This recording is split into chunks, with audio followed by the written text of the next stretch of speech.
أعوذ بالله من الشيطان الرجيم. بسم الله الرحمن الرحيم. ألم تر كيف فعل ربك بعاد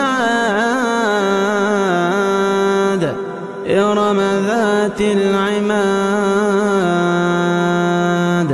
التي لم يخلق مثلها في البلاد.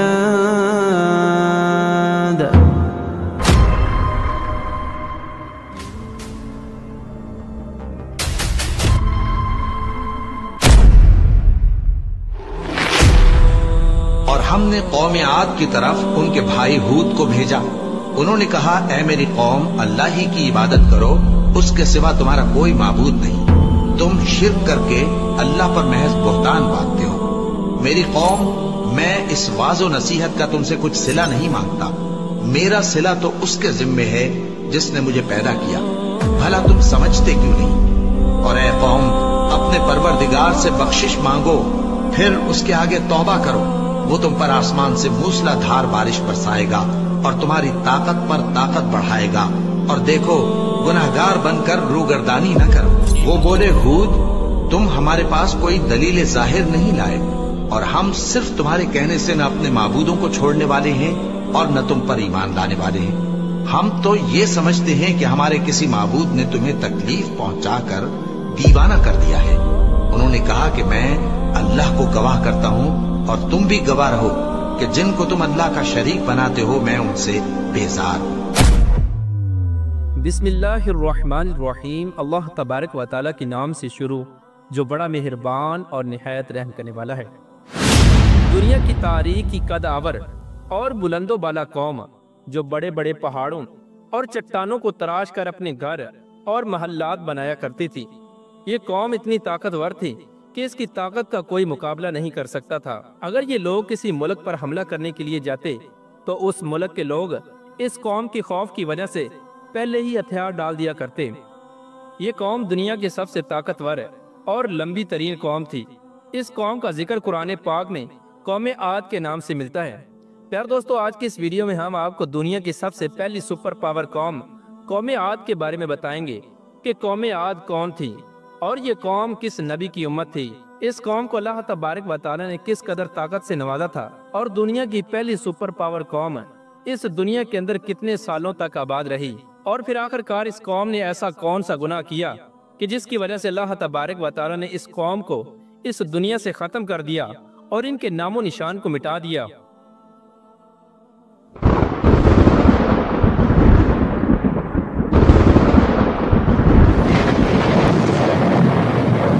دنیا کی تاریخ میں اللہ تبارک و تعالیٰ نے صرف 2 قومیں ایسی پیدا فرمائی ہیں جو دنیا کی سب سے لمبی ترین اور سب سے طاقتور قومیں تھیں. ان کے جیسی کوئی اور قوم اللہ تبارک و تعالیٰ نے دوبارہ پیدا ہی نہیں کی. اس قوم کے قد اونچے اونچے پہاڑوں کی طرح تھے. ان 2 قوموں میں سے سب سے پہلی جو قوم اللہ تبارک و تعالیٰ نے اس دنیا میں پیدا فرمائی ان کو قوم عاد کہا جاتا ہے, اور دوسری قوم جو اس قوم کے 100 سال بعد وجود میں آئی جو کہ در حقیقت اسی قوم کی دوسری نسل تھی, اس کو قوم سمود کہا جاتا ہے. قوم سمود قوم عاد کی نسل میں سے تھی. ان کے بعد اللہ تبارک و تعالیٰ نے ان کی نسل کو ختم کر دیا اور دوبارہ ان کے جیسے لوگ پیدا ہی نہیں کیے. پیار دوستو, دنیا کی پہلی سپر پاور قوم عاد, ان کی طرف اللہ تبارک و تعالیٰ نے اپنے پیارے نبی حضرت ہود علیہ السلام کو مبعوث فرمایا. اس قوم کو اللہ تبارک و تعالیٰ نے طاقت کے ساتھ ساتھ بے شمار نعمتوں سے نوازا تھا. اس قوم کی بستی میں ہر طرف سرسبز و شاداب باغات اور کھیت کھلیان تھے. ہر طرف پھلوں اور غلوں کی بھرمار تھی. یہ قوم دنیا کے 2 مشہور سمندروں کے درمیان بحرائے عرب اور بحرائے احمر کے درمیان صحرائے احقاف کے اندر آباد تھی, اور احقاف ہی اس قوم کا مسکن تھا. پیار دوستو, الاحقاف کا یہ علاقہ آج کے دور میں ایک بہت بڑا اور خطرناک ریگستان بن چکا ہے. یہ علاقہ کبھی بہت سرسبز و شاداب ہوا کرتا تھا. یہاں پر کبھی عظیم الشان محلات اور خوبصورت گھر ہوا کرتے تھے, لیکن آج کے دور میں یہ ایسا صحرا بن چکا ہے کہ بڑے بڑے نامور اس صحرا میں قدم رکھنے سے ڈرتے ہیں. پیار دوستو, اس صحرا کے اندر آج ریت کے بہت بلند و بالا ٹیلے ہیں یہ صحرا اتنا خطرناک ہے کہ اگر کوئی چیز اس صحرا کے اندر گر جائے تو وہ پل بھر میں غائب ہو جاتی ہے۔ الاحقاف کا یہ خوفناک صحرا اللہ تبارک و تعالیٰ کے عذاب کی ایک بہت بڑی نشانی ہے۔ اس علاقے میں کبھی ٹھنڈے پانی کے چشمے، آبشاریں، باغات اور ہر طرف نعمتیں ہی نعمتیں ہوا کرتی تھیں، اور اس علاقے کے اندر دنیا کی سب سے سپر پاور قوم عاد آباد تھی۔ پیارے دوستو، تاریخ کی کتابوں میں اس قوم کا قد 40 ہاتھ بتایا گیا ہے، اور اس قوم کی اوسط عمر 900 سے 1000 سال تھی۔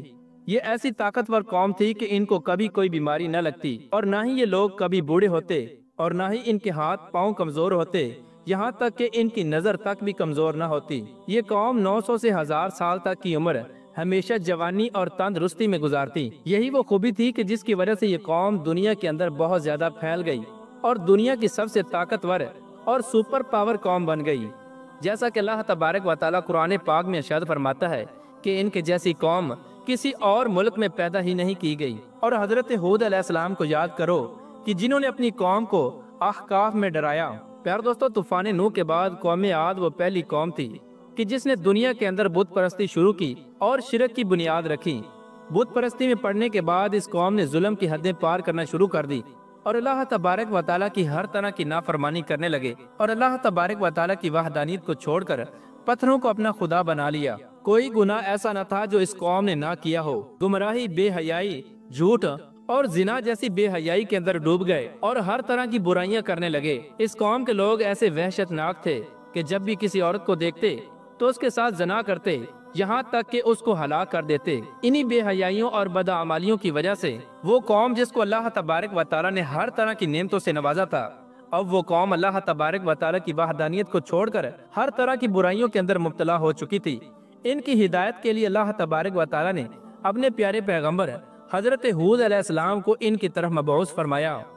جیسا کہ اللہ تبارک و تعالیٰ قرآن پاک میں ارشاد فرماتا ہے، اور ہم نے قوم عاد کی طرف ان کے بھائی ہود علیہ السلام کو بھیجا۔ انہوں نے کہا کہ میرے بھائیو، اللہ تبارک و تعالیٰ کی عبادت کرو، اللہ تبارک و تعالیٰ کی ذات کے علاوہ کوئی معبود نہیں، کیا تم ڈرتے نہیں ہو؟ اس طرح جب حضرت ہود علیہ السلام نے اللہ تبارک و تعالیٰ کا پیغام قوم عاد کو پہنچایا تو قوم عاد کے سرداروں نے حضرت ہود علیہ السلام کا مذاق اڑانا شروع کر دیا، اور معاذ اللہ حضرت ہود علیہ السلام کو کہنے لگے کہ تم ہمیں کم عقل نظر آتے ہو اور ہم تمہیں جھوٹا خیال کرتے ہیں۔ لیکن اس کے باوجود حضرت ہود علیہ السلام مسلسل اللہ تبارک و تعالیٰ کے حکم کے مطابق 50 سال تک اپنی قوم کو دعوت حق دیتے رہے اور ان کو اللہ تبارک و تعالیٰ کی وحدانیت کی طرف بلاتے رہے۔ لیکن یہ بدبخت قوم اپنی جہالت سے باہر نہ آئی اور اسی طرح اپنی بدعمالیوں پر ڈٹی رہی۔ پیارے دوستو، قوم عاد کے ٹوٹل 13 قبیلے تھے، جن میں سے 2 قبیلے باقی تمام قبیلوں کے سردار تھے۔ ان میں سے ایک قبیلے کا نام کلمان اور دوسرے کا نام خلجان تھا۔ یہ 2 ایسے قبیلے تھے جن کے پاس اپنی پوری قوم کی سرداری تھی۔ جب حضرت ہود علیہ السلام اس قوم کی طرف مبعوث ہوئے اور انہوں نے اللہ تبارک و تعالیٰ کا پیغام پہنچایا تو ان 2 بڑے قبیلوں میں سے قبیلہ کلمان نے حضرت ہود علیہ السلام کی مخالفت کی، لیکن قبیلہ خلجان حضرت ہود علیہ السلام کی دعوت حق پر لبیک کہتے ہوئے اللہ تبارک و تعالیٰ کی وحدانیت پر ایمان لے آیا، اور اس قبیلے کے ایمان لانے کی وجہ سے حضرت ہود علیہ السلام کی طاقت میں مزید اضافہ ہو گیا، اور جو لوگ حضرت ہود علیہ السلام کی جان کے دشمن بنے بیٹھے تھے وہ قبیلہ خلجان کے ایمان لانے کی وجہ سے حضرت ہود علیہ السلام سے دور ہو گئے اور ان سے ڈرنے لگے۔ قوم عاد کے ان 13 قبیلوں میں سے قبیلہ خلجان کے علاوہ کوئی بھی قبیلہ ایسا نہ تھا جو حضرت ہود علیہ السلام پر ایمان لایا ہو، بلکہ باقی تمام قبیلے حضرت ہود علیہ السلام کو جھوٹا کہتے تھے اور معاذ اللہ ان کا مذاق اڑاتے تھے۔ جیسا کہ اللہ تبارک و تعالیٰ قرآن پاک میں ارشاد فرماتا ہے کہ حضرت ہود علیہ السلام نے عرض کی کہ اے میرے پروردگار، انہوں نے مجھے جھوٹا کہا ہے لیکن تو میری مدد فرما۔ تو اللہ تبارک و تعالیٰ نے اپنے نبی کی فریاد کے جواب میں ارشاد فرمایا کہ اے نبی علیہ السلام، یہ بہت جلد اپنے کیے پر پچھتائیں گے۔ پیارے دوستو، حضرت ہود علیہ السلام کے بار بار سمجھانے کے باوجود جب یہ قوم بت پرستی سے باز نہ آئی اور زنا اور دیگر گناہوں کے اندر اسی طرح مبتلا رہی اور بار بار حضرت ہود علیہ السلام سے یہ کہتی تھی کہ اگر تم اللہ تبارک و تعالیٰ کے سچے نبی ہو تو اس عذاب کو ہم پر لے آؤ جس عذاب سے تم ہم کو ڈراتے ہو۔ اس طرح جب یہ قوم اللہ تبارک و تعالیٰ کی وحدانیت پر ایمان نہ لائی اور قابل ہدایت نہ رہی اور خود ہی اللہ تبارک و تعالیٰ کے عذاب کو طلب کرنے لگی تو حضرت ہود علیہ السلام نے اللہ تبارک و تعالیٰ کی بارگاہ میں یہ دعا کی کہ یا رب العالمین تو اس قوم پر اپنا دردناک عذاب نازل فرما۔ تو اللہ تبارک و تعالیٰ نے اپنے نبی کی دعا کو قبول کرتے ہوئے اس قوم پر اپنے دردناک عذاب کی ابتدا کر دی۔ چنانچہ اللہ تبارک و تعالیٰ نے بادل برسانے والے فرشتوں کو حکم دیا کہ اب وہ ان کے علاقے میں بارش نہ برسائیں، اور چشموں اور آبشاروں کو چلانے والے فرشتوں کو حکم دیا کہ تمام چشموں اور آبشاروں کو بند کر دیا جائے اور ان کو خشک کر دیا جائے۔ چنانچہ اللہ تبارک و تعالیٰ کے حکم کے مطابق دیکھتے ہی دیکھتے قوم عاد کے سرسبز و شاداب باغات سوکھنے لگے اور پانی کے چشمے خشک ہونے لگے، اور قحط سالی کی وجہ سے ان کے جانور اور مویشی مرنے لگے، یہاں تک کہ قوم عاد کے لوگ پانی کو ترسنے لگے۔ جس قوم کے پاس اللہ تبارک و تعالیٰ کی ہر نعمت موجود تھی اور ہر طرح کا اناج ہوا کرتا تھا، اب وہ قوم اناج کے لیے ترسنے لگی۔ پیارے دوستو، اللہ تبارک و تعالیٰ کے اس عذاب کا سلسلہ مسلسل 3 سال تک جاری رہا۔ چنانچہ اس عرصے کے دوران حضرت ہود علیہ السلام سے اپنی قوم کی یہ پریشانی دیکھی نہ جاتی تھی، اور حضرت ہود علیہ السلام پریشان اور افسردہ رہنے لگے۔ حضرت ہود علیہ السلام نے اپنی قوم کی یہ پریشانی دیکھتے ہوئے اپنی قوم کو ایک مرتبہ پھر سمجھانے کی کوشش کی۔ حضرت ہود علیہ السلام اپنی قوم سے فرمانے لگے کہ اے میری قوم، اپنے پالنے والے رب سے بخشش مانگو، بے شک اللہ تبارک و تعالیٰ آسمان سے تمہارے لیے موسلادھار بارش برسائے گا اور تمہاری طاقت کے اندر مزید اضافہ کرے گا۔ حضرت ہود علیہ السلام اپنی قوم سے فرمانے لگے کہ اب بھی وقت ہے، اللہ تبارک و تعالیٰ کی وحدانیت پر ایمان لے آؤ، بے شک اللہ تبارک و تعالیٰ تمہیں اس عذاب سے نجات عطا فرما دے گا۔ لیکن یہ قوم ایسی بدبخت قوم تھی کہ حضرت ہود علیہ السلام کے سمجھانے کے باوجود بھی یہ اللہ تبارک و تعالیٰ کی وحدانیت پر ایمان نہ لائی، اور حضرت ہود علیہ السلام سے کہنے لگی کہ تم ہمارے پاس کون سی نشانی لے کر آئے ہو، اور ہم صرف تمہارے کہنے پر اپنے معبودوں کو کیسے چھوڑ دیں، بلکہ ہم تو یہ خیال کرتے ہیں کہ ہمارے بتوں اور معبودوں میں سے کسی ایک بت نے تمہاری عقل کو خراب کر دیا ہے۔ چنانچہ اس طرح حضرت ہود علیہ السلام بار بار اپنی قوم کو اللہ تبارک و تعالیٰ کی وحدانیت کی طرف بلاتے، اور یہ قوم بار بار حضرت ہود علیہ السلام کا مذاق اڑاتی اور ان کو پاگل اور دیوانہ کہتی، اور ادھر اللہ تبارک و تعالیٰ کے عذاب نے خشک سالی کی وجہ سے قوم عاد کی حالت بدتر کر دی تھی۔ چنانچہ جب یہ قوم اس عذاب سے تنگ آ گئی تو اس قوم کے سرداروں اور دانشوروں نے اس عذاب سے نجات حاصل کرنے کے لیے مختلف تدابیر پر غور کرنا شروع کر دیا۔ پیار دوستو، پہلی قوموں کے اندر یہ بات مشہور تھی کہ جب بھی کسی قوم پر کوئی مشکل وقت آتا تو وہ قوم بیت اللہ شریف کا رخ کرتی اور وہاں جا کر وہ دعا کرتی، جس کی وجہ سے ان پر آنے والی مشکل ٹل جاتی۔ چنانچہ بلاخر اس قوم کے سرداروں نے یہ فیصلہ کیا کہ بیت اللہ شریف کی طرف جایا جائے اور وہاں جا کر دعا کی جائے تاکہ اس عذاب سے ہمیں چھٹکارا حاصل ہو جائے۔ اس طرح اس مشاورت کے بعد 90 افراد پر مشتمل ایک لشکر تیار کیا گیا۔ چنانچہ 90 افراد پر مشتمل یہ لشکر حجاز مقدس کی طرف روانہ ہو گیا۔ اس وقت مکہ مکرمہ میں قوم عمالقہ کی حکومت تھی، اور قوم عمالقہ کا سردار جرار بن طارق تھا، اور جرار بن طارق کی بیوی قوم عاد کی نسل میں سے تھی۔ اس لیے جب یہ لشکر مکہ مکرمہ میں پہنچا تو جرار بن طارق اور اس کی بیوی نے اس لشکر کی بہت خدمت کی اور شراب و کباب کے ساتھ اس کا استقبال کیا۔ حضرت امام طبری رحمت اللہ تعالی علیہ فرماتے ہیں کہ تقریباً 1 ماہ کے عرصے تک یہ لشکر اپنے اصلی مقصد سے غافل رہا اور شراب و کباب کے اندر مست رہا۔ اس دوران یہ 90 افراد اس بات کو بھول گئے کہ ان کے پیچھے رہنے والے افراد کا کیا حال ہوا ہوگا اور وہ کس حالت میں ہوں گے۔ پھر ایک دن جرار بن طارق نے اپنی بیوی کے ذریعے اور گانا گانے والی عورتوں کے ذریعے ان کو اپنا مقصد یاد دلایا کہ وہ کس مقصد کے لیے یہاں پر آئے ہیں، اور وہ یہاں آ کر اپنے مقصد کو بھول کر بیٹھے ہوئے ہیں۔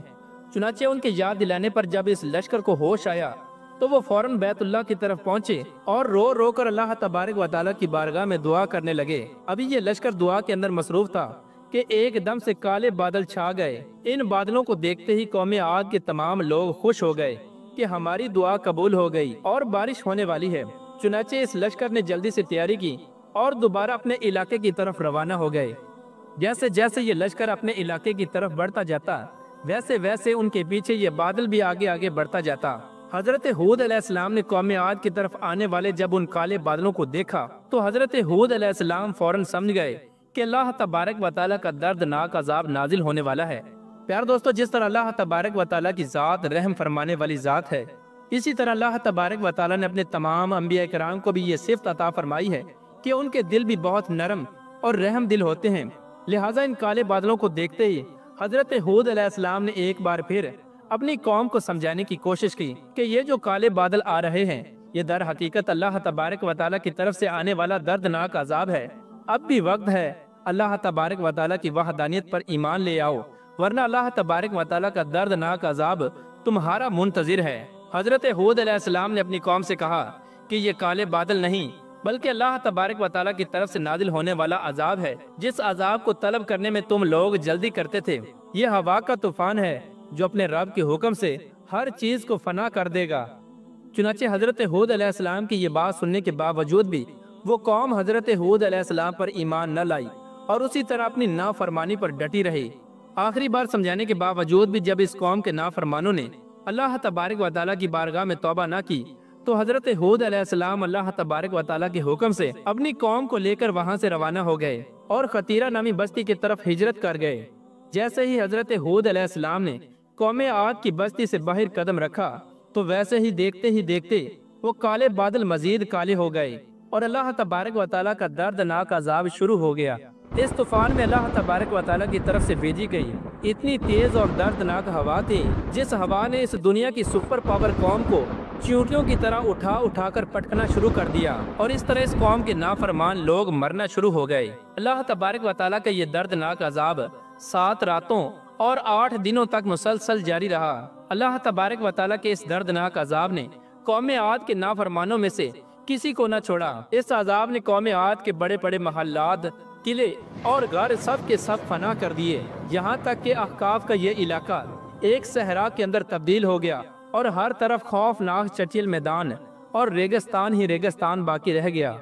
اس طرح اللہ تبارک و تعالیٰ نے اس قوم پر اپنا دردناک عذاب نازل فرمایا اور دنیا کی سب سے پہلی سپر پاور قوم عاد کو صفحہ ہستی سے مٹا دیا۔ پیار دوستو، بے شک دنیا کی کوئی بھی مخلوق اللہ تبارک و تعالیٰ کی ذات سے زیادہ طاقتور نہیں۔ اللہ تبارک و تعالیٰ ہر چیز پر قادر ہے، وہ جس کو بنا سکتا ہے